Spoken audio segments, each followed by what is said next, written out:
So welcome एपियंस and कैसे हैं आप लोग। आज हम पढ़ने वाले हैं लाग्रांजियन मैकेनिक्स में डिफरेंट सिस्टम के लाग्रांजियंस। तो डिफरेंट सिस्टम के कोरस्पॉन्डिंग लाग्रांजियंस किस तरह से आपको मिलेंगे वो हम देखने वाले हैं। तो यहाँ पे देखो 4 सिस्टम मैंने यहाँ पे लिखी है: simple pendulum, simple harmonic oscillator, spring pendulum and double pendulum. अब यहाँ पे ऐसा नहीं है कि ये 4 ही सिस्टम है, इसके अलावा स्फेरिकल पेंडुलम आता है और वेज ब्लॉक सिस्टम आता है।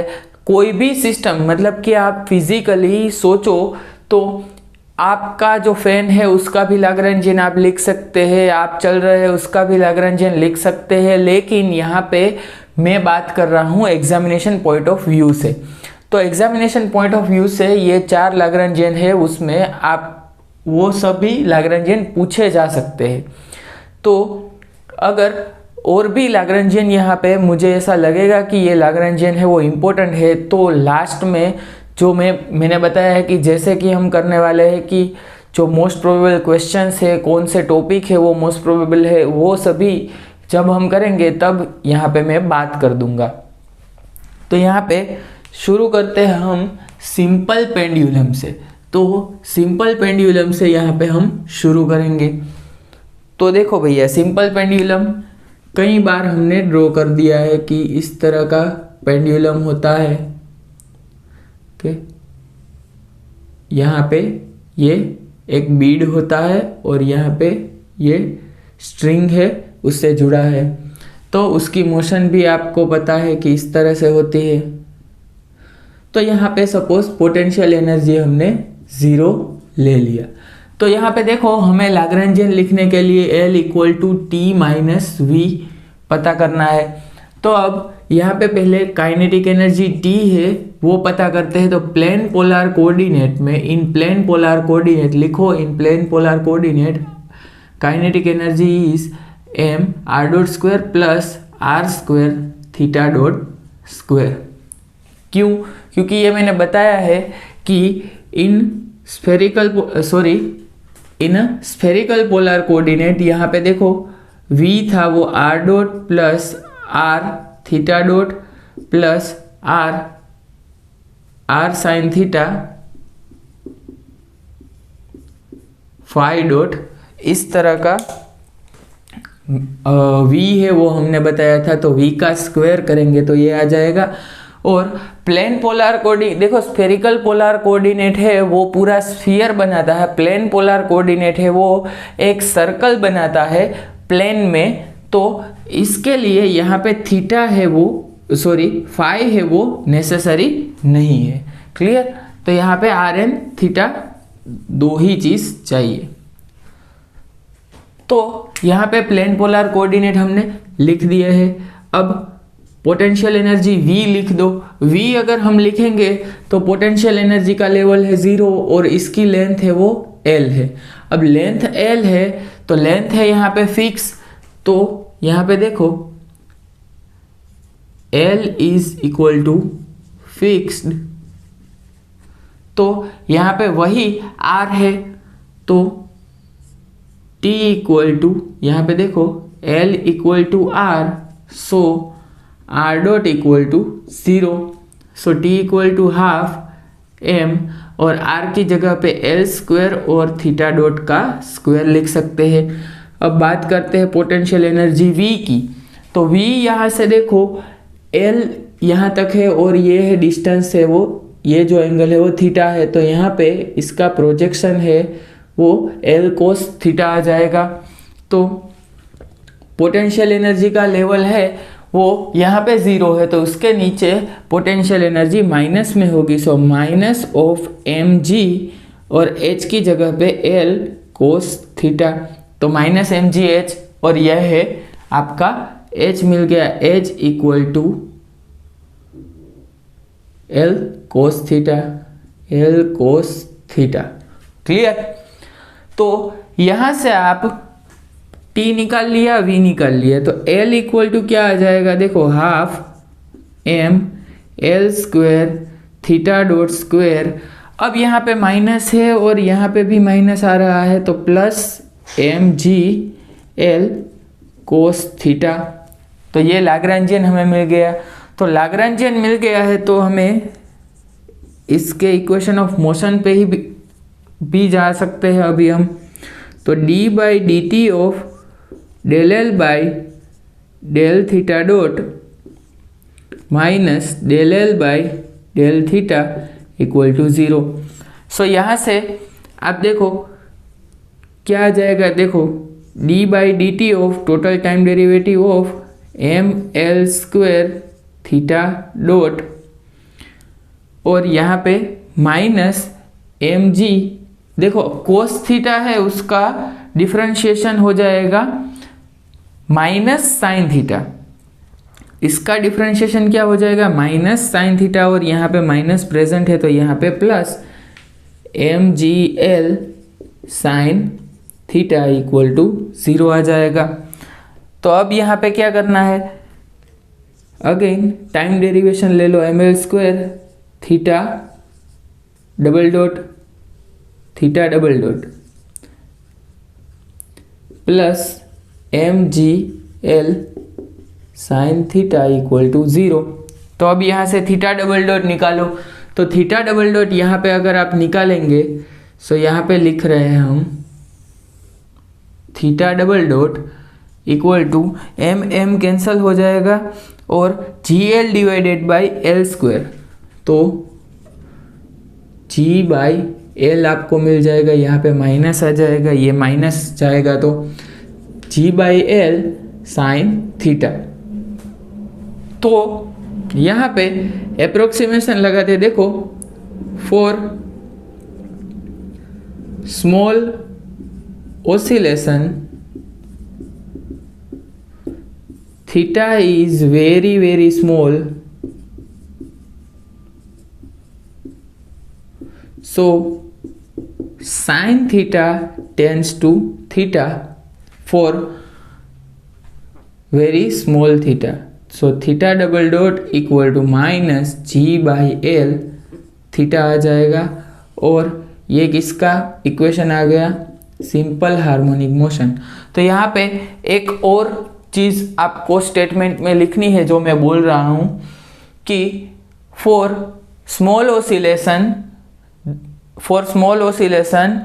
the motion is simple harmonic motion, but for large oscillation motion is not simple harmonic motion but it is always periodic motion। periodic motion होगी लेकिन simple harmonic motion नहीं होगी, और यहाँ से ओमेगा आप निकाल सकते हैं root under g by l, और टाइम पीरियड निकाल सकते हैं 2 pi root under l by g. Clear. तो ये डिफरेंट टॉपिक में हमने कई बार ऐसा सीखा है। अब यहाँ पे देखो आगे बात करते हैं कि सिंपल पेंडुलम की, देखो सिंपल पेंडुलम की ही बात करेंगे बट इन कार्टेशियन कोऑर्डिनेट।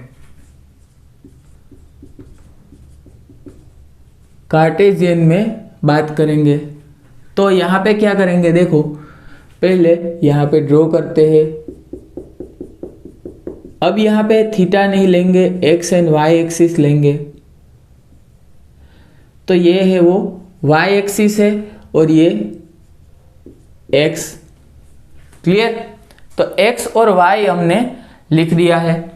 अब यहाँ पे जो ये लेंथ है वो एल है, तो यहाँ पे ये लेंथ L है, यहाँ पे Y है, यहाँ पे X है, तो यहाँ पे हम क्या लिख सकते हैं, देखो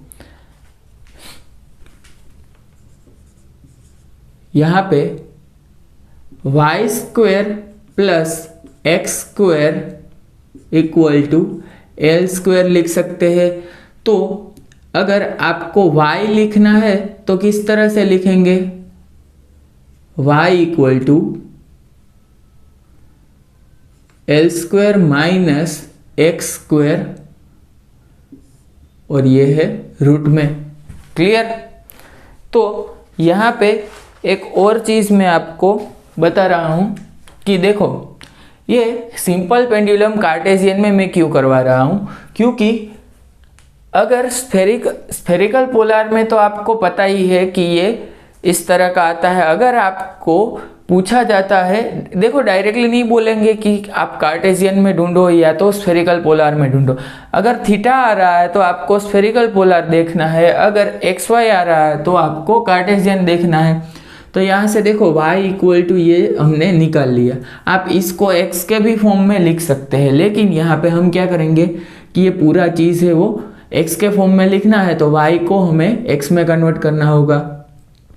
तो यहाँ पे पहले देखते हैं कि kinetic energy T equal to 1/2 m और x dot square plus y dot का स्क्वायर लिख सकते हैं, x dot square plus y dot square.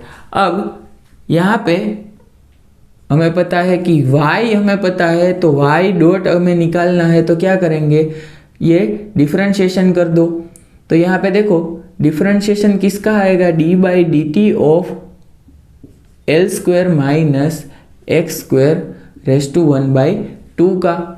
तो यहाँ पे y डॉट क्या आ जाएगा, देखो पहले हमें क्या करना पड़ेगा कि x का डिफरेंशिएशन कर देते हैं हम -2x डिवाइडेड बाय, और ये है 1/2, तो यहाँ पे 2। अब ये x का ये इस ब्रैकेट में x का हमने डिफरेंशिएशन कर दिया, तो यहाँ से L square minus x square divided bye, मतलब कि 1/2 यहाँ पे आएगा, लेकिन माइनस, क्योंकि 1/2 माइनस 1 करेंगे, एक जो पावर है वो कम होगा, और यहाँ पे d/dt ऑफ x करेंगे तो x डॉट आ जाएगा। क्लियर। तो यहाँ पे y डॉट इक्वल टू क्या आ जाएगा, माइनस, देखो यहाँ पे minus of x dot divided by l square minus x square. Clear, समझ गए आप। अब यहाँ पे देखो ये y है वो हमने निकाला है, लेकिन यहाँ पे एक और चीज़ हमें नोट करनी है कि y है ये वो नेगेटिव साइड पे है, y है वो किस साइड पे है, नेगेटिव साइड पे है।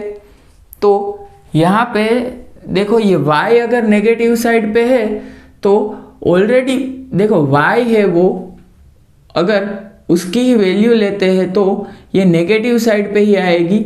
यहाँ पोटेंशियल एनर्जी का लेवल हमने 0 ले लिया है। क्लियर। तो ये y डॉट है जो उसमें यहाँ पे नेगेटिव साइन है ऑलरेडी, और यहाँ पे y है उसमें भी हमें क्या करना होगा, नेगेटिव साइन आपको यहाँ पे इंक्लूड करना होगा, क्योंकि हम y को कन्वर्ट कर रहे हैं और y की वैल्यू है वो नेगेटिव होगी। तो ऑलवेज यहाँ पे इसीलिए मैंने आपको पहले डिराइव करवाया कि y है वो आपका आ रहा है, y डॉट है वो नेगेटिव आ रहा है, क्योंकि देखो y डॉट है वो नेगेटिव आ रहा है, इसका मतलब क्या है कि देखो x पॉजिटिव है, x डॉट भी पॉजिटिव, y है वो नेगेटिव आ रहा है, इसका मतलब है कि वेलोसिटी इस तरह से कुछ हो रही है कि y है वो ऑलवेज नेगेटिव रहेगा। तो यहाँ पे ऑलरेडी माइनस यहाँ पे प्रेजेंट होगा, तो यहाँ पे माइनस, एक और माइनस आ जाएगा और यहाँ पे प्लस आ जाएगा। क्लियर। ये कंसेप्चुअली आपको समझना होगा अपने तरीके से, क्योंकि यहाँ पे देखो y की वैल्यू ऑलरेडी नेगेटिव है, और y अगर हम y की मोशन हमें कंसीडर करनी है तो यहाँ पे y डॉट इक्वल टू ये पॉजिटिव मोशन हमने कंसीडर कर लिया है, क्योंकि हम यहाँ पे y की डायरेक्टली वैल्यू ही पुट कर देंगे। क्लियर। अब यहाँ पे देखो t इक्वल टू क्या आ जाएगा, half m x dot square plus y dot square की जगह पे क्या आ जाएगा, plus x square x dot square divided by l square minus x square. तो यहाँ से हाफ m और यहाँ पे एलसीएम लेते हैं तो x dot square l square minus x dot square x square plus x square x dot square divided by l square minus x square. तो यहाँ से t equal to half m और x dot square l square divided by l square minus x square ये आ जाएगा। तो t आ गया। अब फॉर पोटेंशियल एनर्जी v, यहाँ पे देखो v इक्वल टू mg और y की जगह पे हम क्या लिख सकते हैं, देखो y की जगह पे L square minus x square लिख सकते हैं। y की जगह पे, यहाँ पे देखो y की जगह पे क्या लिख सकते हैं, root under l square minus x square. तो यहाँ पे देखो ये l square minus x square अगर हमने लिखा तो ये बिलो y है, मतलब कि below y is less than 0, below y है या तो y इज लेस देन 0 है, तो यहाँ पे माइनस साइन आ जाएगी, माइनस साइन आ गई। अब यहाँ पे v equal to m g root under l square minus x square लिख सकते हैं अगर above y is greater than 0 है। मतलब कि यहाँ पे ऊपर की साइड बात कर रहे हैं तो आपकी एनर्जी है वो इस तरह से लिखी जाएगी, m g root under l square minus x square. तो अब यहाँ पे क्या करेंगे कि यहाँ पे हमने पोटेंशियल एनर्जी इस तरह से कंसीडर कर लिया है, तो ये हमारी फाइनल पोटेंशियल एनर्जी हो गई। सो यहाँ पे लिखो V, देखो यहाँ पे T हमने फाइंड कर लिया है तो यहाँ पे ही मैं करेक्शन कर रहा हूँ, L इक्वल टू ये T आ गया और माइनस V, मतलब कि यहाँ पे plus M g root under l square minus x square. Clear? तो ये हो गया हमारा Lagrangian for simple pendulum but in a Cartesian coordinate, और ये है Lagrangian for simple pendulum but it is in a spherical polar coordinate. Clear? तो सिर्फ चेंज किया था, कार्टेशियन कोऑर्डिनेट में हमें एक्स और वाई कंसीडर करने थे और आप अपने तरीके से भी कंसीडर कर सकते थे, लेकिन यहाँ पे आप पोटेंशियल एनर्जी कैलकुलेट करने में मिस्टेक करते, इसीलिए मैंने आपको ये एक्सप्लेन करने के लिए ही यहाँ पे कैलकुलेशन करवाई है। क्लियर? तो अब यहाँ पे किसकी बात करेंगे, सिंपल हार्मोनिक ऑसिलेटर की बात करेंगे।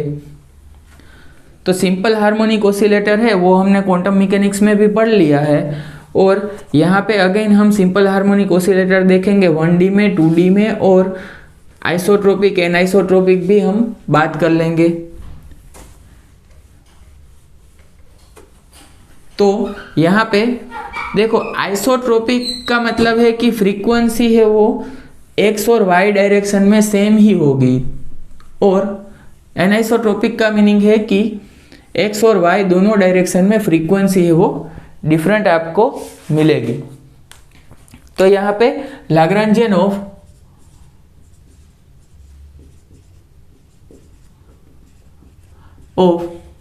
सिंपल हार्मोनिक ऑसिलेटर, यहाँ पे लिखो वन डायमेंशन। तो वन डायमेंशन के लिए काइनेटिक एनर्जी क्या आएगी, half M x dot square, और potential energy V equal to क्या आएगी, half M omega square x square. तो आपका Lagrangian क्या हो जाएगा, half M x dot square plus minus 1/2 M omega square x square. Clear?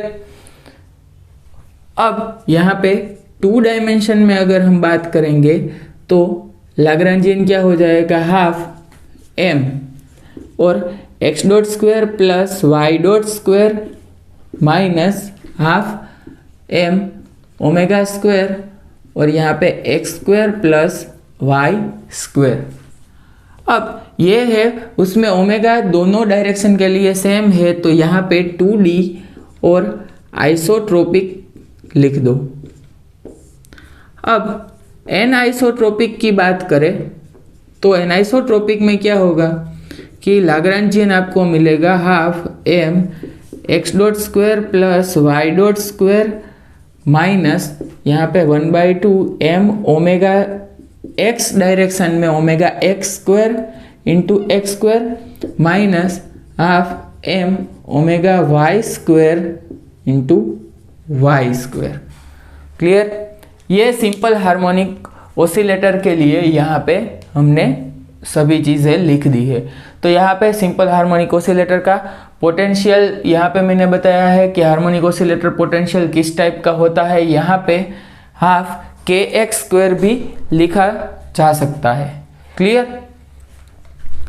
तो ये लाग्रांजियंस हमें पता होने चाहिए कि किस तरह के लाग्रांजियन होते हैं, कहाँ माइनस है कहाँ प्लस है, ये सभी चीज़ें आपको देखनी है। अगर माइनस प्लस की मिस्टेक कर दी लाग्रांजियन में, क्योंकि हर बार हमें पता होता है कि टोटल एनर्जी इक्वल टू क्या होता है, potential energy plus kinetic energy, लेकिन लाग्रांजियन में क्या होगा, kinetic energy minus potential energy होगा। यहाँ पे माइनस आएगा, प्लस नहीं आएगा। तो अब बात करते हैं स्प्रिंग पेंडुलम की। तो स्प्रिंग पेंडुलम वर्ड आपके लिए शायद नया होगा, तो इसमें कुछ नहीं है। जो हमें यहाँ पे स्ट्रिंग रखा था सिंपल पेंडुलम में, उसकी जगह पे हम क्या करेंगे, यहाँ पे स्प्रिंग रख देंगे और यहाँ पे हमारा बोब आ जाएगा। तो यहाँ पे देखो चेंज क्या आएगा, स्ट्रिंग थी तो पेंडुलम है वो इस तरह से झूल रहा था, यहाँ से इस ऐसे मोशन कर रहा था। लेकिन अगर आपको यहाँ पे स्प्रिंग होगी तो वो ये एक्स वाई प्लेन में भी मोशन करेगा और इस तरह से भी मोशन करेगा। क्लियर? तो उसकी मोशन में हमें स्प्रिंग की भी पोटेंशियल एनर्जी कंसीडर करनी होगी। स्प्रिंग की पोटेंशियल एनर्जी हम कंसीडर करेंगे तो क्या होगी, हाफ के इंटू इलोंगेशन स्क्वायर या तो कंप्रेशन स्क्वायर। तो यहाँ पे देखो kinetic energy equal to half M और R dot square plus R square theta dot square. अब यहाँ पे पहले बात करते हैं कि इसकी जो लेंथ होगी एल वो ओरिजिनल लेंथ है। अब ओरिजिनल लेंथ में या तो इलोंगेशन हो रहा है या तो कंप्रेशन हो रहा है। तो बेसिकली यहाँ पे कंप्रेशन तो इतना नहीं होगा, क्योंकि इलोंगेशन देखो स्प्रिंग है उसको अपवर्ड साइड मतलब कि यहाँ पे बांध के रखेंगे, नीचे मास रखेंगे तो स्प्रिंग है वो डाउनवर्ड साइड ही मोशन कर रही होगी, तो इलोंगेशन होगा उसमें इनिशियली। तो यहाँ पे देखो R L is not fixed, fix नहीं है। अब लेंथ है वो फिक्स नहीं है, तो इसका मतलब क्या है कि R dot is not zero, तो आर डॉट है वो यहाँ पे जीरो नहीं होगा। तो टी इक्वल टू आपको ये लिखना ही होगा। अब पोटेंशियल एनर्जी इक्वल टू क्या होगा कि एक तो ग्रेविटेशनल पोटेंशियल एनर्जी होगी और यहाँ पे देखो ये थीटा एंगल से मूव कर रहा है, तो यहाँ पे एम जी और यहाँ पे कभी भी जो लेंथ होगी वो क्या होगी, कोई भी लेंथ आर होगी। तो यहाँ पे आर कोस थीटा, आर है वो वेरिएबल हो सकता है। क्लियर? अब ये चीज़ यहाँ से हटा रहा हूँ, तो ये आपको सभी चीज़ें लिखनी है। तो यहाँ पे v equal to m ji are cos theta लिखो, लेकिन यहाँ पे माइनस आ जाएगा। अब और एक चीज़ नोट करो आप यहाँ पे कि ये है ग्रेविटेशनल पोटेंशियल एनर्जी हमने लिख दी, लेकिन यहाँ पे स्प्रिंग पोटेंशियल एनर्जी भी आपको लिखनी होगी। तो स्प्रिंग पोटेंशियल एनर्जी है वो आप लिख सकते हैं हाफ के इंटू इलोंगेशन स्क्वायर। अब ओरिजिनल लेंथ है वो L है, उसमें लेंथ बढ़ेगी तो R है वो L से ऑलवेज ज़्यादा होगा, तो minus of M G are cos theta plus half K, और R माइनस L जितना इलोंगेशन होगा। क्लियर? तो यहाँ पे काइनेटिक एनर्जी और पोटेंशियल एनर्जी हमें पता है, तो हम लिख सकते हैं Lagrangian half M R dot square plus R square theta dot square. यहाँ पे माइनस आएगा तो माइनस माइनस प्लस हो जाएगा, plus M G are cos theta minus half k are minus l square. अब यहाँ पे देखो आर भी है और थीटा भी है, तो equation of motion in terms of R लिखो। Equation of motion in terms of R, या तो रेडियल इक्वेशन ऑफ मोशन लिख सकते हैं। रेडियल इक्वेशन ऑफ मोशन में क्या होगा, d by D T of del L by del r dot minus del L by del r equal to 0। तो यहाँ पे देखो d by D T of del L by del r dot आप करेंगे तो यहाँ पे क्या आ जाएगा, एम आर डॉट के दूसरे कहीं पे भी आर नहीं है, so minus del L by del r करेंगे तो यहाँ पे m are theta dot square plus, sorry यहाँ पे प्लस है तो यहाँ पे माइनस हो जाएगा, माइनस से मल्टीप्लाई होगा तो एम जी कोस थीटा, और यहाँ पे पी आर है तो यहाँ पे क्या होगा, देखो माइनस ये आर का डिफ्रेंशिएशन हम करेंगे तो क्या आ जाएगा 1/2, और यहाँ पे 2 है ऊपर तो 2/2 कैंसिल हो जाएगा, और यहाँ पे क्या आ जाएगा के आर माइनस एल। क्लियर? यहाँ से एक पावर है वो डिक्रीज हो जाएगा। तो यहाँ पे आपको डिफ्रेंशिएशन करना है तो M R double dot minus M are theta dot square minus M G cos theta minus K are minus L equal to 0। Clear? तो यहाँ पे हम क्या करेंगे, इसको कभी कभी एग्जामिनेशन के फॉर्म, देखो आपको ये इक्वेशन पता है, कभी कभी एग्जामिनेशन फॉर्म में क्या करते हैं, ये इक्वेशन को m से डिवाइड कर देते हैं। तो क्या करेंगे हम, यहाँ पे सभी जगह से m से डिवाइड कर देंगे तो r double dot minus R theta dot square minus G cos theta minus K by M R minus L equal to 0। Clear? इस टाइप के क्वेश्चन भी डायरेक्टली पूछे जाते हैं कि स्प्रिंग पेंडुलम है तो उसका इक्वेशन ऑफ मोशन जो 4 ऑप्शन दिए गए हैं उसमें से कौन सा है। क्लियर? तो ये था रेडियल इक्वेशन ऑफ मोशन।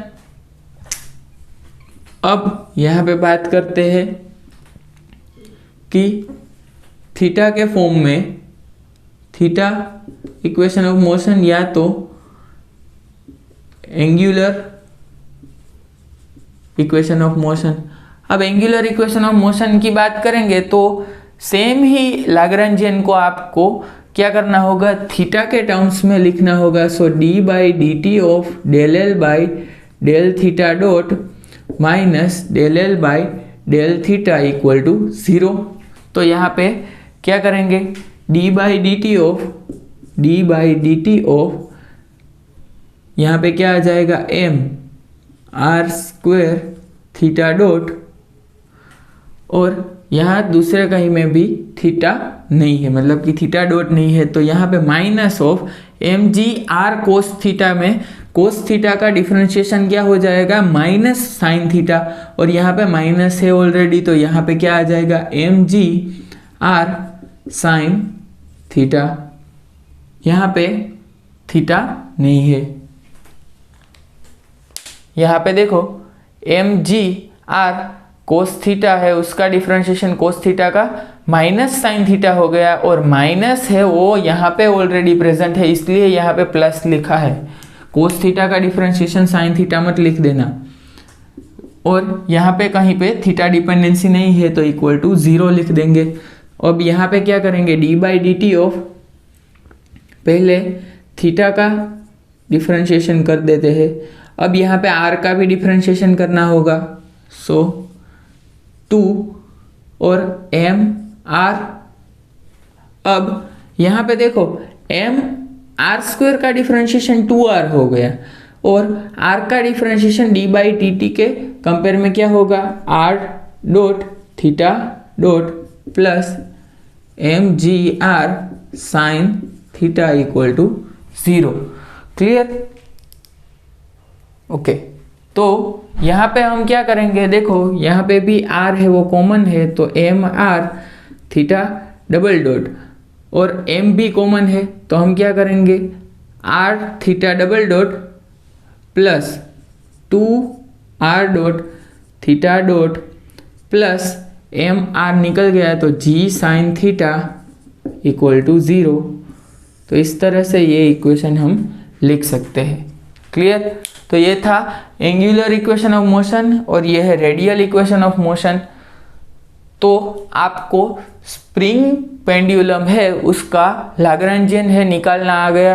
तो इसी तरह से देखो कोई भी सिस्टम है, आपको क्या करना है, बेसिकली उसको कोई भी एक कार्टेशियन या तो स्फेरिकल पोलर कोऑर्डिनेट में लिख दो, उसके बाद उसके सभी एंगल से वो सोचो और उसमें कोऑर्डिनेट किस तरह से आप लिख सकते हैं वो सोचो, उसके बाद आप kinetic energy and potential energy लिख दो, तो आपको इजीली लाग्रांजियन मिल सकता है। अगर कोई भी नए सिस्टम का लाग्रांजियन आपको लिखना है तो आप इसी तरह से लिख सकते हैं। क्लियर? अब यहाँ पे स्फेरिकल पेंडुलम हम नहीं करने वाले हैं, हम डायरेक्टली करने वाले हैं डबल पेंडुलम। तो देखो डबल पेंडुलम है, उसमें क्या होगा कि यहाँ पे कोई एक पेंडुलम है, उसके साथ दूसरा पेंडुलम यहाँ पे मोशन कर रहा है, ये भी मोशन कर रहा है, ये भी मोशन कर रहा है। तो ये दोनों की मोशन है उसको कंबाइन करके हमें लिखना होगा। तो डबल पेंडुलम है वो हम देखते हैं। सो यहाँ पे बात करते हैं हम डबल पेंडुलम की। अब देखो डबल पेंडुलम है वो मैंने अभी बताया कि एक पेंडुलम है उसमें आप दूसरा पेंडुलम सस्पेंड करके उसको मोशन करवा रहे हैं, उसी को डबल पेंडुलम कहते हैं। तो डबल पेंडुलम में सिर्फ एक ही प्लेन में मोशन होता है। तो यहाँ पे देखो ये रिजिड सपोर्ट से एक है वो यहाँ पे स्ट्रिंग बॉब सिस्टम है और एक है वो यहाँ पे है, इस तरह से हम सोचते हैं।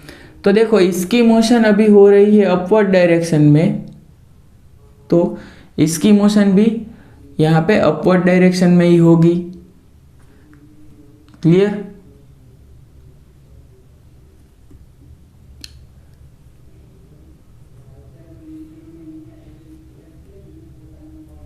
यहाँ पे आपको समझना है एंगल्स। अब एंगल्स आपको समझने हैं तो यहाँ पे देखो ये है पार्टिकल 1, मतलब कि ये है 1 और ये है 2। तो यहाँ पे ऑलवेज हम इसके लिए 1 ले रहे हैं और इसके लिए 2 ले रहे हैं। तो हम क्या करेंगे कि पहले यहाँ जो 1 से एंगल मिल रहा है हमें वो है θ1।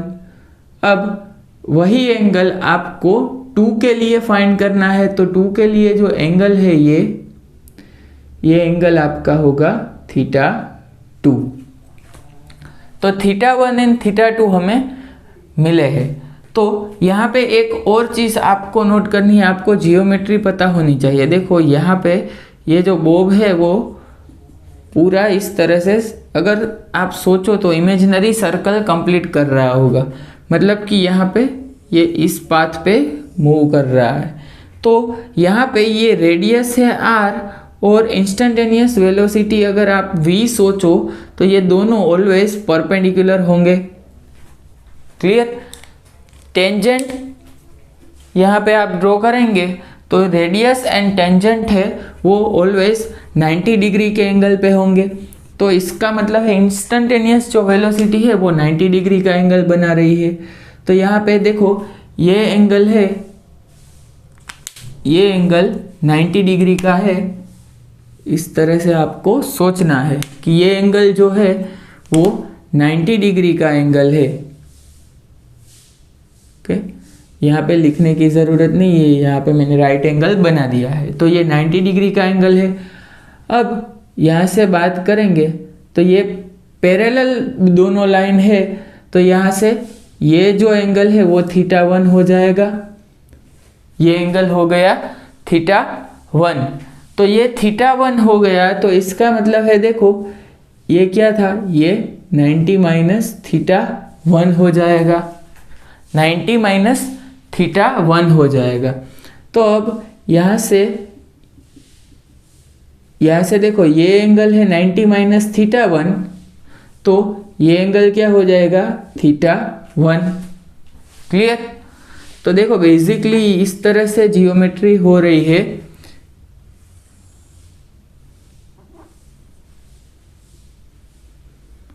ये एंगल θ1 है और ये एंगल θ1 है। अब यहाँ से ये एंगल 90 डिग्री का है, तो ये एंगल है वो 90 माइनस θ होगा। और यहाँ से ये एंगल भी 90 डिग्री का है, तो ये क्या होगा, 90 माइनस θ1, मतलब कि ये है θ1 का हो जाएगा। तो ये हमें θ1 मिल गया। क्लियर? तो यहाँ पे देखो जो फर्स्ट बोब है, मतलब ये है फर्स्ट पेंडुलम, उसकी इफेक्ट दूसरे पेंडुलम पे होगी। तो यहाँ पे आपको सिर्फ एंगल ही समझने हैं। एंगल आपने समझ लिया तो आप इजीली क्वेश्चन है उसका सॉल्यूशन फाइंड कर सकते हैं। तो यहाँ पे ये θ1 एंगल आ गया। अब यहाँ पे देखो ये है θ2, तो सेम आपको प्रोसीड करना है। ये होगा क्या, ये 90 माइनस θ है। तो अब यहाँ पे आप कैलकुलेशन करेंगे तो ये भी क्या हो जाएगा, देखो यहाँ पे आप कैलकुलेशन करेंगे तो ये दोनों पैरेलल लाइन है, तो ये θ2 हो जाएगा। क्लियर? ये θ2 है, तो ये 90 माइनस θ हो जाएगा। ये है वो 90 माइनस θ हो जाएगा। ओके, ये θ2 हो जाएगा और यहाँ पे ये 90 माइनस θ हो जाएगा।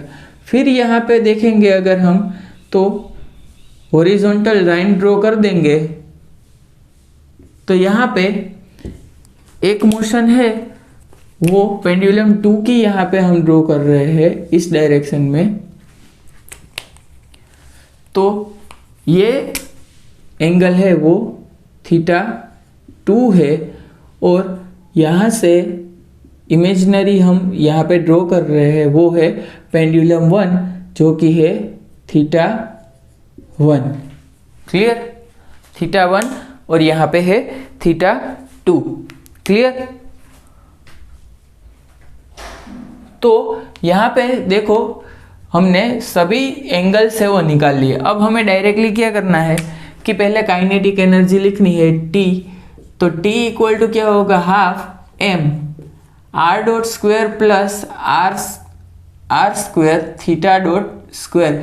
तो हमें पता है कि r है वो l है, फिक्स्ड है। तो फिक्स है अगर तो हम r डॉट की जगह पे 0 लिख सकते हैं। सो T इक्वल टू क्या आ जाएगा, half m l square theta dot square. तो यहाँ पे काइनेटिक एनर्जी हम डायरेक्टली लिख रहे हैं T equal to half m l square और थीटा डॉट स्क्वायर। अब थीटा डॉट की जगह पे θ1 और θ2 हमें लिखना है, तो पहले हमें T1 क्या हो जाएगी, half m L square θ1 dot का स्क्वायर। अब T2 अगर हमें निकालनी है तो हमें पहले क्या निकालना पड़ेगा, V2। Okay, so net velocity अगर हमें निकालनी है, नेट वेलोसिटी निकालनी है तो हमें उस दोनों के बीच के एंगल पता होने चाहिए। तो यहाँ पे इस तरह से आ जाएगा V1 square plus V2 square plus 2 कोस θ2 माइनस θ1, 2 V1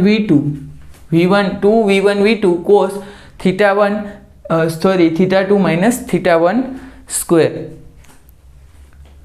क्लियर? तो यहाँ से आप क्या करें कि V1 और V2 है वो पुट कर देते हम। तो V है, V1 क्या है, L स्क्वायर θ1 डॉट का स्क्वायर L स्क्वायर θ2 डॉट का स्क्वायर प्लस 2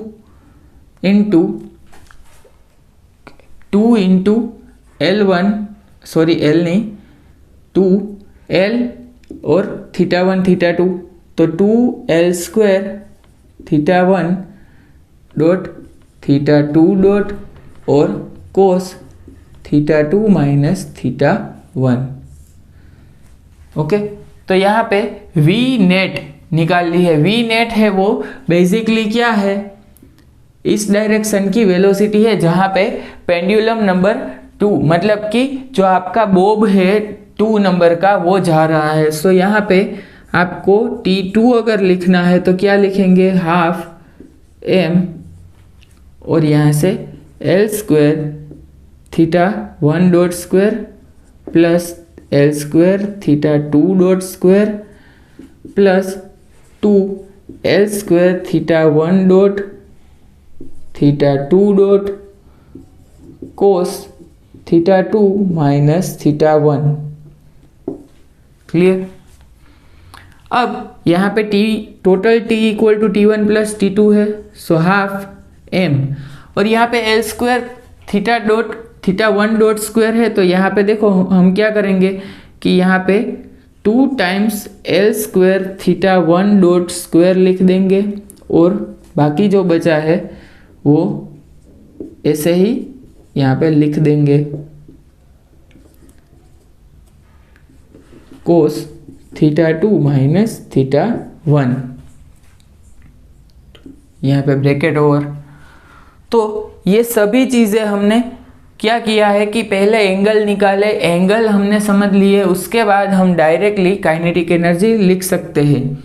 तो सिर्फ आपको क्या पता होना चाहिए कि V नेट किस तरह से निकालते हैं। अगर कभी भी कोई एंगल, कोई दो वेक्टर के बीच एंगल है तो ये एंगल है वो आपको निकालना होगा। क्लियर? यहाँ पे सपोज एक वेक्टर इस डायरेक्शन में है, एक वेक्टर इस डायरेक्शन में है और ये एंगल थीटा है, तो यहाँ पे θ2 माइनस θ1 की जगह पे दोनों के बीच का एंगल आपको पता होना चाहिए। आप θ2 माइनस θ1 की जगह पे डायरेक्टली थीटा निकाल सकते हैं। क्लियर? यहाँ पे हमने यही प्रोसीड किया है कि ये जो दोनों डायरेक्शन है, ये और ये डायरेक्शन, इसके बीच का एंगल है θ2 माइनस θ1। तो आपको ये जियोमेट्री है जो यहाँ पे रिप्रेजेंटेशन किया है वो बहुत बड़े बड़े अक्षरों में और बड़े बड़े एंगल्स में आपको दिखाना है। अब यहाँ पे V1 की बात करेंगे, तो V1 की बात करेंगे तो माइनस उसकी mgl कोस θ1 उसकी पोटेंशियल एनर्जी हो जाएगी। अब V2 की बात करेंगे, अगर यहाँ पे हम V2, तो यहाँ पे क्या हो जाएगा, देखो माइनस mgl, और देखो यहाँ पे माइनस mgl और कोस θ1 प्लस कोस θ2 आ जाएगा, क्योंकि दोनों एंगल है वो यहाँ पे पोटेंशियल एनर्जी पे अफेक्ट करेंगे। कोस थीटा 1, देखो इसकी पोटेंशियल एनर्जी है वो कोस थीटा 1 मतलब कि यहाँ पे, और इस पे भी डिपेंड करेगी, थीटा 2 पे भी डिपेंड कर रही है, इसका यहाँ 1 से एंगल जो है उस पे भी डिपेंड कर रही है, और 1 का जो एंगल है उस पे भी डिपेंड कर रही है। तो यहाँ पे देखो क्या आ जाएगा, ये L कोस थीटा 1 है। क्लियर? तो यहाँ पे इसकी इतनी पोटेंशियल एनर्जी हो गई। अब यहाँ पे क्या आ जाएगा, L कोस थीटा 2। L कोस थीटा 2 है, वो यहां से इसकी पोटेंशियल एनर्जी है, यहां से थीटा 2 एंगल है, तो यहाँ पे L कोस थीटा 2 और यहाँ पे L कोस थीटा 1, तो ये दोनों को सम कर देंगे तो यहाँ पे इसकी पोटेंशियल एनर्जी हमें मिल जाएगी। क्लियर? तो V1 और V2 हमने फाइंड कर लिया है, तो हम डायरेक्टली V लिखेंगे, टोटल V नेट, तो क्या हो जाएगा, V net equal to V1 plus V2 मतलब कि minus MGL 2 cos theta 1 plus cos theta 2। तो यहाँ पे लाग्रांजियन हम लिखेंगे तो T माइनस V, इस तरह से हम लाग्रांजियन लिख सकते हैं, लेकिन यहाँ पे मेरे पास स्पेस बचानी है और यहाँ पे आपके लिए कुछ भी इरेज करना नहीं चाहता हूँ, तो इतना आपको अपने तरीके से लिखना होगा। ये T लिख दो और ये V नेट है लिख दो, लेकिन यहाँ पे माइनस करके लिखना है, तो ये माइनस है उसका प्लस आ जाएगा। और यहाँ पे एक चीज़ आप नोट करो कि इसको शॉर्ट ट्रिक से किस तरह से कन्वर्ट करें, कि थीटा डबल पेंडुलम की जब बात आएगी तो यहाँ थीटा 1 है उसके साथ ये 2 का फैक्टर है वो आ जाएगा, और यहाँ पे भी थीटा 1 के साथ ये 2 का फैक्टर आपको मिल जाएगा। तो आपको ऑप्शंस देखने हैं और सभी जगह पे देखो प्लस ही आ रहा है, देखो सभी जगह पे प्लस ही आएगा, कहीं पे भी माइनस नहीं आएगा। तो यहाँ पे पोटेंशियल एनर्जी है वो टोटल आप जैसे ही लाग्रांजियन में पुट कर देंगे तो माइनस की जगह पे प्लस आ जाएगा। तो ये देखना है, और ये भी पूछा जा सकता है कभी कभी कि सिर्फ काइनेटिक एनर्जी क्या है डबल पेंडुलम का, तो ये भी आपको निकालना आना चाहिए।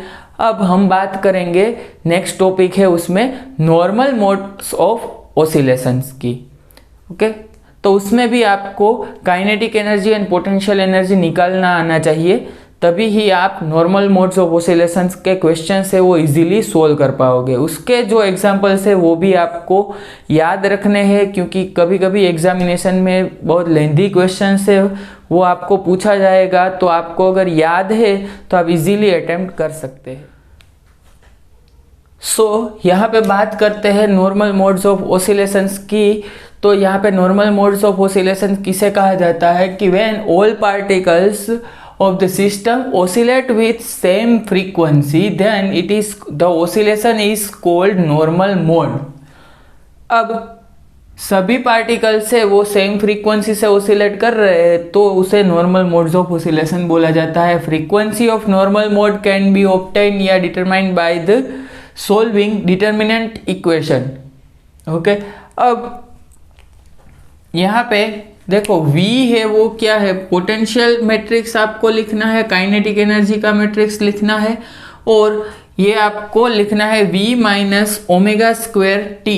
काइनेटिक एनर्जी के जो मैट्रिक्स है उसके साथ ओमेगा स्क्वायर मल्टीप्लाई करना है, और V minus omega square T करेंगे तो आप इजीली इक्वल टू 0 पुट करना है, और आप इजीली एक इक्वेशन होगा, क्वाड्रेटिक इक्वेशन होगा, या तो कोई एक इक्वेशन होगा जिसमें फोर्थ पावर भी ऐड होगा, तो इस टाइप के इक्वेशन को आप सोल्व करेंगे, फैक्टर्स फाइंड करेंगे तो आपको ओमेगा आपको मिल जाएगा। ओमेगा है वो यहाँ पे फ्रीक्वेंसी ऑफ ऑसिलेशन है।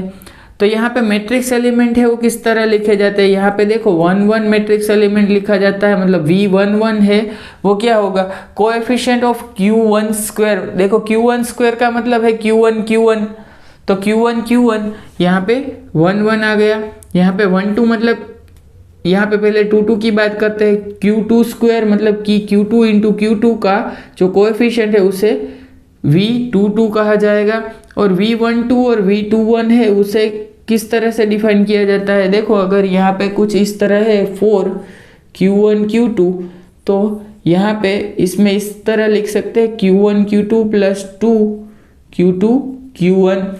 तो ये क्या है कि हाफ, ये दोनों है वो half of the coefficient of Q1 Q2 आपको लिखने हैं।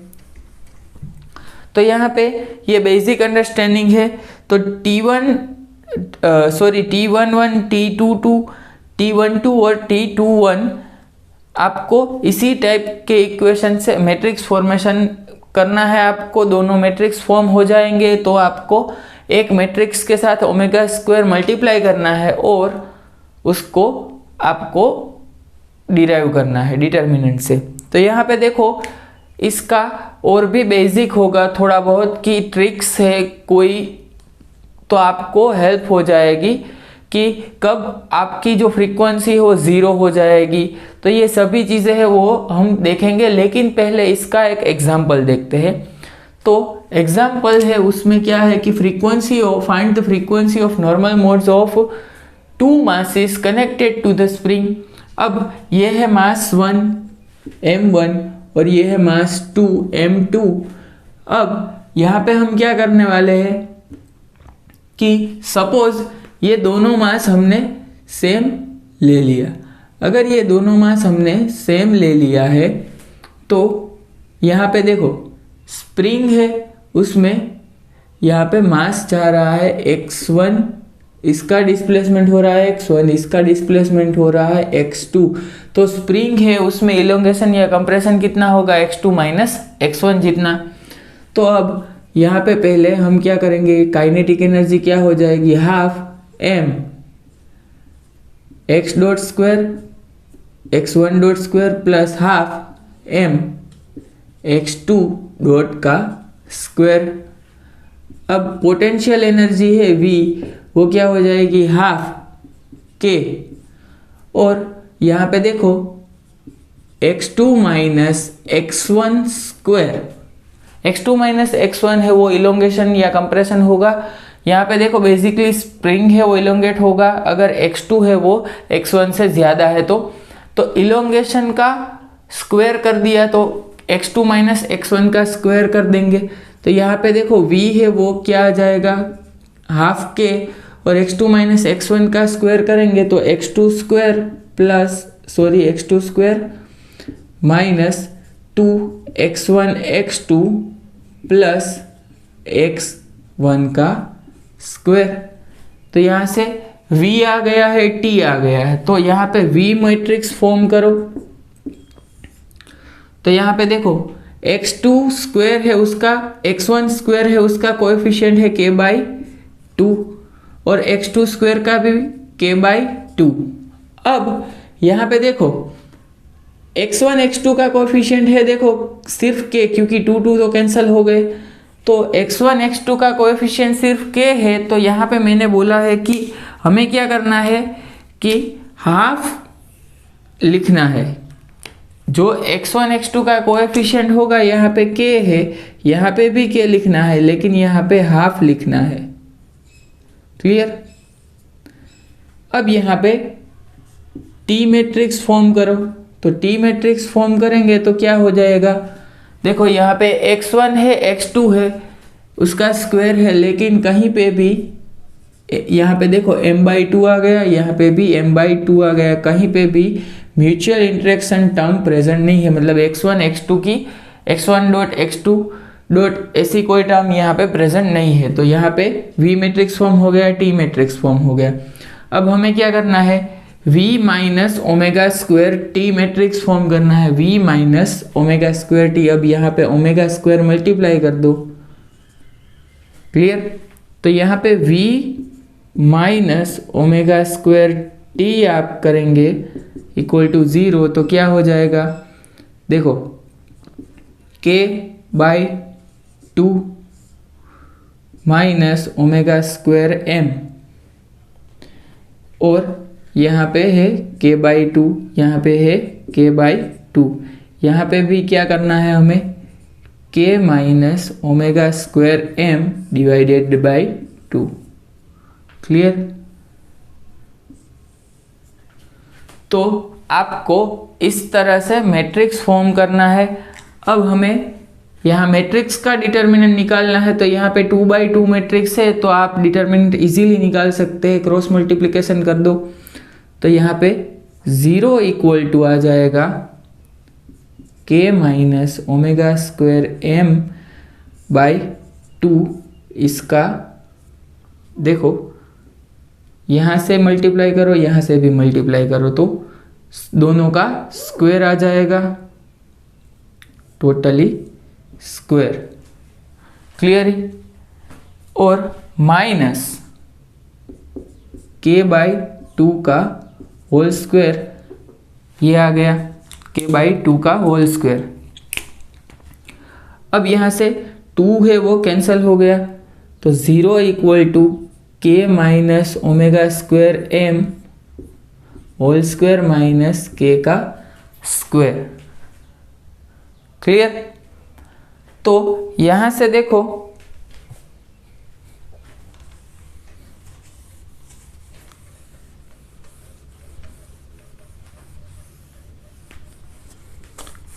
यहां से आपको डायरेक्टली क्या करना है, ये इक्वेशन है वो सोल्व करना है। तो k square minus k square plus omega raise to 4 m square plus यहाँ पे minus 2 k omega square m minus k का स्क्वायर इक्वल टू 0। तो ये k स्क्वायर कैंसिल हो गया।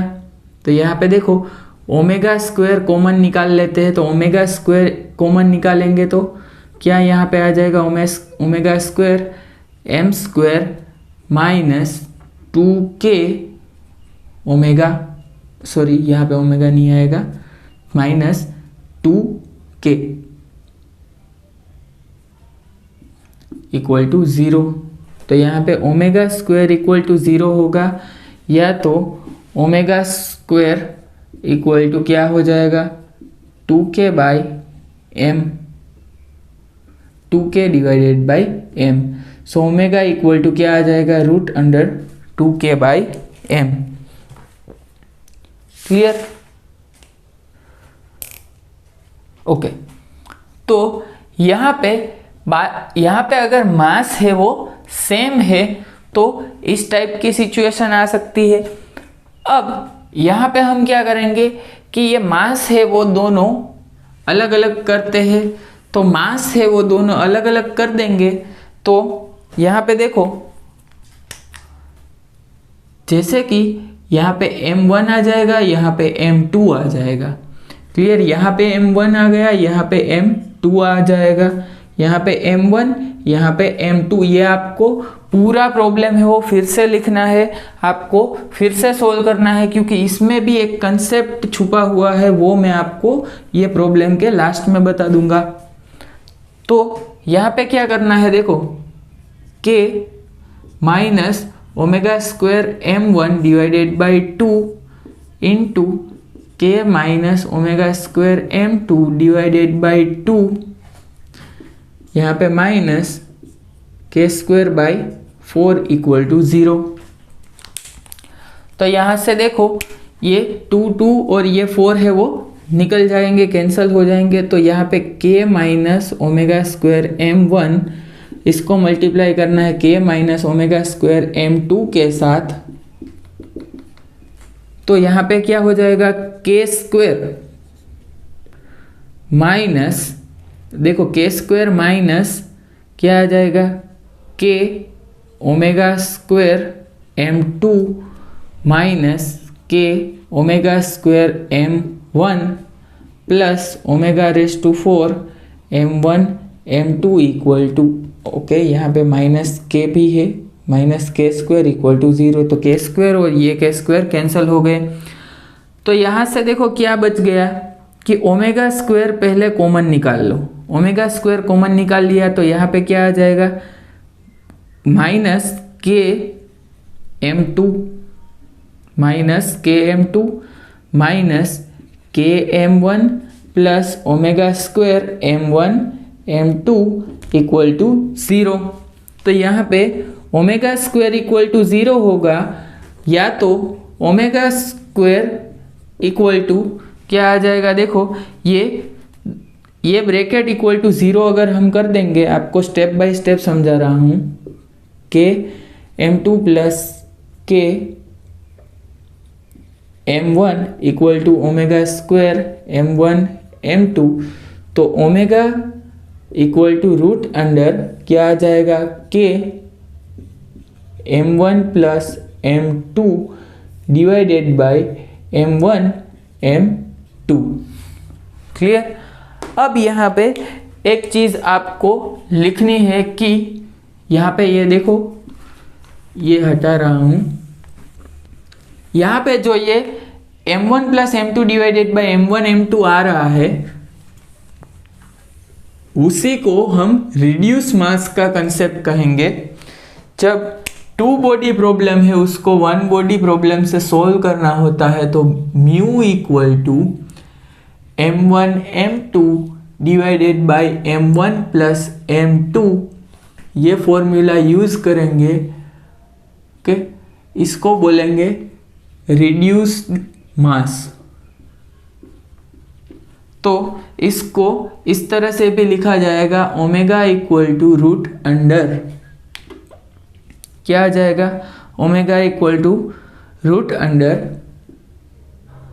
के बाय म्यू। अब यहाँ पे म्यू है वो रिड्यूस मास है, तो आप इजीली ये सभी चीज़ें हैं वो फाइंड कर सकते हैं। देखो यहाँ पे एक और चीज़ आपको नोट करनी है, यहाँ पे 2 फ्रीक्वेंसी 0 मिल रही है और 2 फ्रीक्वेंसीज है वो सेम, लेकिन यहाँ पे देखो ओमेगा स्क्वायर की जगह पे आप ये निकालेंगे तो प्लस माइनस ये आपको फ्रीक्वेंसीज मिलेगी। क्लियर। तो हर बार आपको जो ये रूट है वो निकालना ही होगा, अदरवाइज आप ये क्वेश्चन नहीं सॉल्व कर पाएंगे। तो आपको क्या करना है, पहले पोटेंशियल मैट्रिक्स फॉर्म करना है, काइनेटिक एनर्जी का मैट्रिक्स फॉर्म करना है, v minus omega square t equal to 0 कर देना है, और उसके बाद ये पूरी प्रोसीजर करनी है। आपको यहाँ पे मैट्रिक्स का डिटर्मिनेंट निकालना आता है तो आप इजीली ये क्वेश्चन सोल्व कर सकते हैं। NET examination, GATE examination, GSET examination में कई बार ये क्वेश्चन है वो पूछा गया है। और दूसरी बात ये है कि ये क्वेश्चन है उसका डायरेक्टली आंसर भी पूछा जाता है कि ये नॉर्मल मोड्स ऑफ ये पर्टिकुलर सिस्टम है वो क्या होंगे। तो अगर ये आपको पता है तो यहाँ पे 1 और 2 एग्जांपल्स हम सोल्व करेंगे, तो हमें देखना है कि किस तरह से डिफरेंट सिस्टम के corresponding normal modes of oscillations आते हैं। सो यहाँ पे बात करते हैं हम मोड्स ऑफ ऑसिलेशन की। देखो नॉर्मल मोड ऑफ ऑसिलेशन की बात की, अब मोड्स ऑफ ऑसिलेशन की बात कर रहे हैं हम कि मोड्स ऑफ ऑसिलेशन मतलब कि ये पार्टिकल है वो किस डायरेक्शन में जा रहा है। यहाँ पे सपोज 2 पार्टिकल मैंने ड्रॉ किए हैं, तो ये अभी कौन सी डायरेक्शन में जा रहा है इस फ्रीक्वेंसी के कोरस्पोंडिंग। तो आप यहाँ से ये इक्वेशन से पता लगा सकते हैं। आपको यहाँ पे क्या करना है, जो मैट्रिक्स फॉर्मेशन किया है उसमें से आपको x1 x2 के रिलेशन निकालने हैं। तो ये सभी चीज़ें आप पहले लिख लो, इसके एग्जाम्पल हम करेंगे तब आपको ये बेटर वे में समझ आ जाएगा। तो अब यहाँ पे बात करते हैं थोड़े ट्रिक्स की, या तो आप बता दो कि ये mathematical one type of derivation है जो कि यहाँ पे वर्बली मैंने लिखा है कि अब number of frequency in normal mode is equal two degree of freedom of system होता है। मतलब कि अगर डिग्री ऑफ फ्रीडम 3 है तो फ्रीक्वेंसी भी आपको 3 मिलेगी। लेकिन यहाँ पे एक और चीज़ मैंने लिखी है कि अगर सिस्टम, देखो if system is free to move, free to translate और rotate, then corresponding to each translation and rotation one frequency will 0। Okay, मतलब कि अगर 2 ट्रांसलेशन और 2 रोटेशन पॉसिबल है तो 4 फ्रीक्वेंसीज आपको 0 मिलेगी। क्लियर। अगर 2 ट्रांसलेशन और 1 रोटेशन पॉसिबल है तो आपको 3 फ्रीक्वेंसीज 0 मिलेगी। तो ये यहाँ पे देखो ये जो सेंटेंस है वो बहुत ही ज़्यादा इम्पोर्टेंट है, क्योंकि सिर्फ इसी स्टेटमेंट की बेसिस पे एग्जामिनेशन में बहुत बार क्वेश्चन पूछा गया है और बहुत ही इजी क्वेश्चन होता है, लेकिन कभी कभी गलती करते हैं स्टूडेंट्स। तो सपोज यहाँ पे देखो एक सिस्टम मैंने ड्रॉ की है, तो ये सिस्टम है, उसमें 2 मास है, स्प्रिंग से कनेक्टेड है। तो यहाँ पे ये सिस्टम है वो अभी फ्री टू मूव है, मतलब कि यहाँ पे एक ट्रांसलेशन पॉसिबल है, मतलब कि ये इस डायरेक्शन में जा सकता है। तो कोरस्पॉन्डिंग टू 1 ट्रांसलेशन,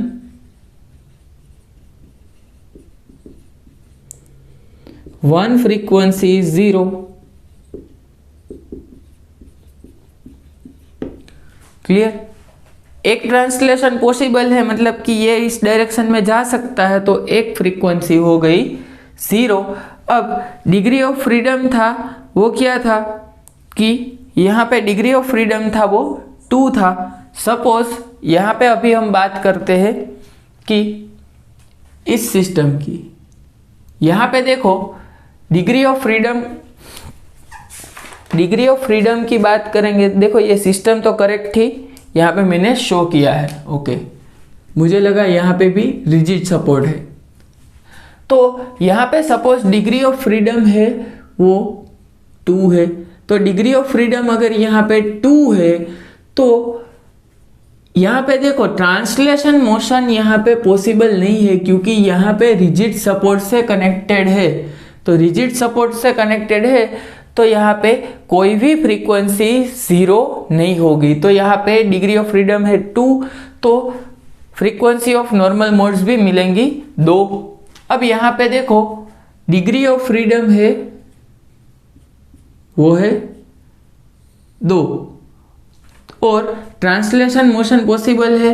तो यहाँ पे हम देखो यहाँ पे यहाँ पे ट्रांसलेशन मोशन पॉसिबल है और यहाँ पे डिग्री ऑफ फ्रीडम है वो 3 है। तो यहाँ पे total number of non zero and zero frequency क्या आ जाएगी, एक 0 और 2 नॉन जीरो फ्रीक्वेंसी आपको मिलेगी। ओके, ये इस सिस्टम के लिए था। अब यहाँ से ये हटा रहा हूँ और यहाँ पे देखो अगर सेम चीज आपको करनी है कि 3 पार्टिकल है और स्प्रिंग से कनेक्टेड है और एक्स वाई प्लेन में मूव कर रहे हैं, तो देखो पार्टिकल है 3 और एक्स वाई प्लेन में मूव कर रहा है। सो 3 × 2 मतलब कि डिग्री ऑफ फ्रीडम हो गए 6। क्लियर? डिग्री ऑफ फ्रीडम अगर 6 हो गए, लेकिन यहाँ पे देखो ये जो सिस्टम है वो y डायरेक्शन में मूव कर सकता है, x डायरेक्शन में मूव कर सकता है। तो it is free to move in x and y direction. So translational motion है वो 2 पॉसिबल है और एक xy प्लेन में रोटेशन भी यहाँ पे पॉसिबल है, रोटेशन भी यहाँ पे पॉसिबल है। तो रोटेशन यहाँ पे पॉसिबल है, तो इसका मतलब है कि नंबर ऑफ ओमेगा, मतलब कि number of omega 3 are non zero and 3 are 0। Okay, मतलब कि यहाँ पे 3 फ्रीक्वेंसीज है वो 0 मिलेगी, क्योंकि रोटेशन 1 और ट्रांसलेशन 2 पॉसिबल है। 2 + 1 3 हो गया, 6 - 3 मतलब 3 नॉन जीरो भी मिलेगी और 3 0 भी मिलेगी। तो एक जनरलाइज स्टेटमेंट यहाँ पे लिखा है कि if system has n particles and free to move in 3 dimensional space, then system will have at least 3n - 6 non zero frequencies. Clear? तो यहाँ पे फ्री टू मूव होगा तो 3n - 6 नॉन जीरो फ्रीक्वेंसीज मिलेगी। किस में? 3D स्पेस में होगा। तो ये अगर 3D स्पेस में है तो यहाँ पे 3 × 3 × 3 मतलब कि कितना आ जाएगा, देखो 3 पार्टिकल से तो 9 - 6 3 नॉन जीरो फ्रीक्वेंसीज आ जाएगी, क्योंकि जब 3D स्पेस की बात करेंगे तो 3 ट्रांसलेशन पॉसिबल होंगे और यहाँ पे रोटेशन है वो भी 3 पॉसिबल होंगे। तो इसलिए 3 माइनस 3 यहाँ से 6 निकाल दिया है हमने।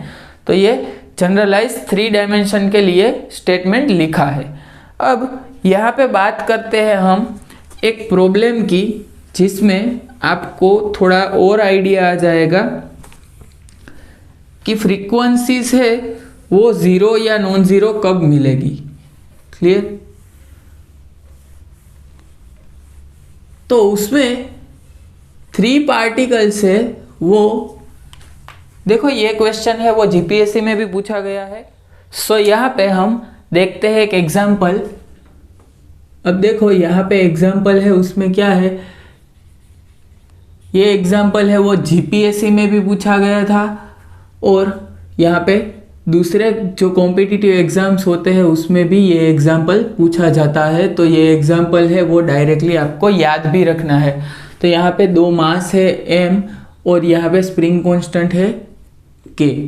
तो यहाँ पे मास है वो x1 डिस्प्लेस हो रहा है या तो यहाँ पे x2 डिस्प्लेस हो रहा है।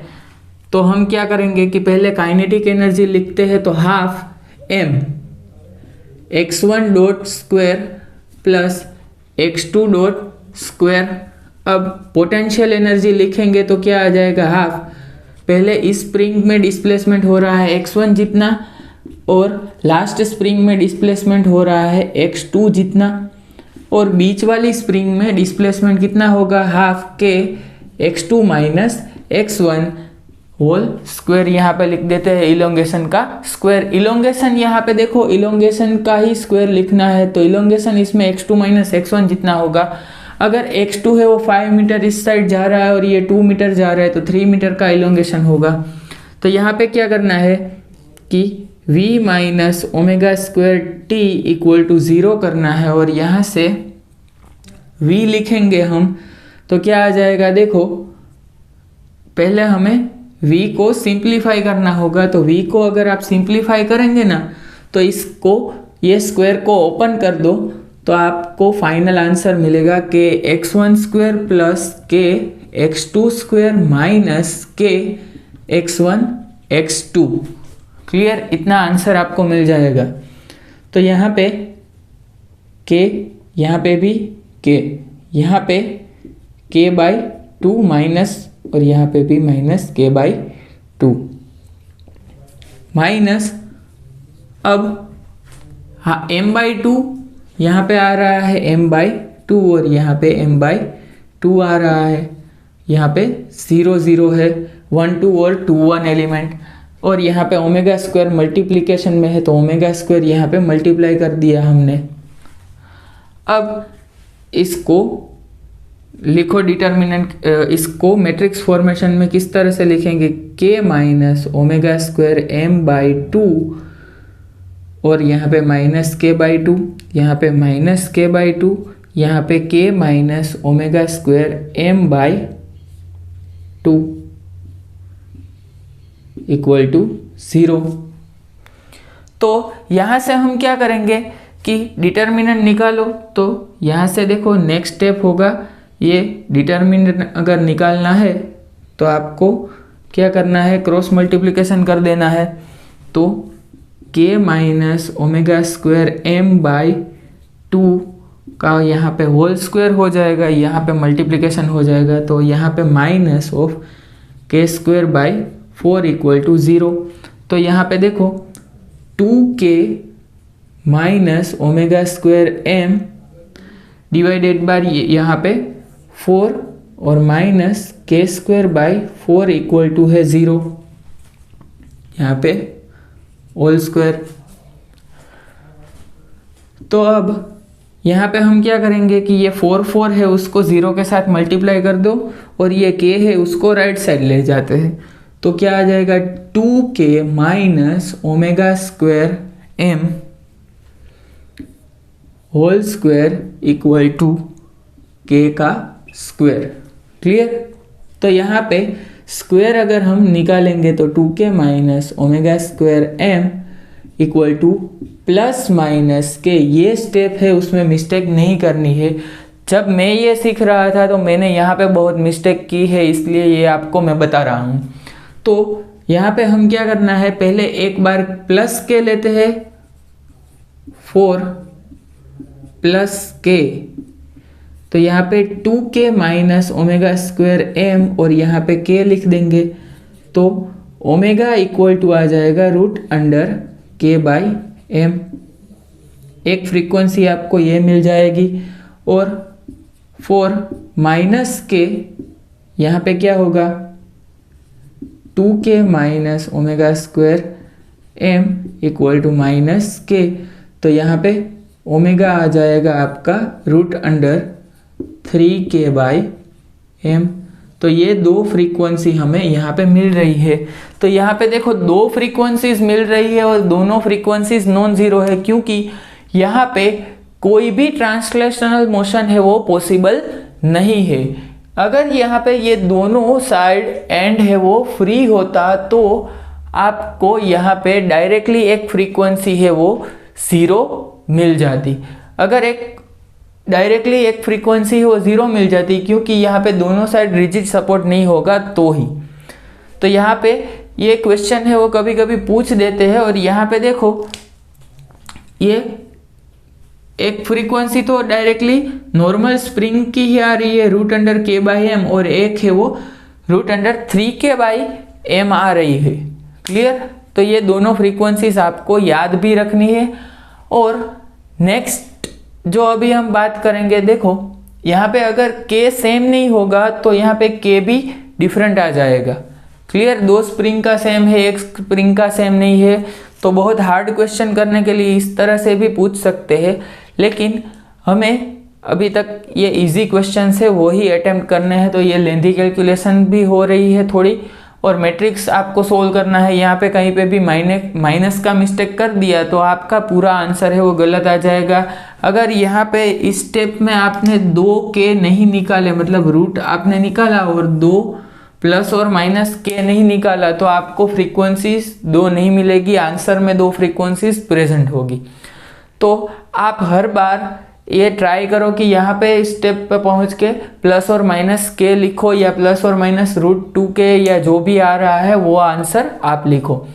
तो यहाँ पे मैं आपको होमवर्क के लिए क्वेश्चन दूंगा।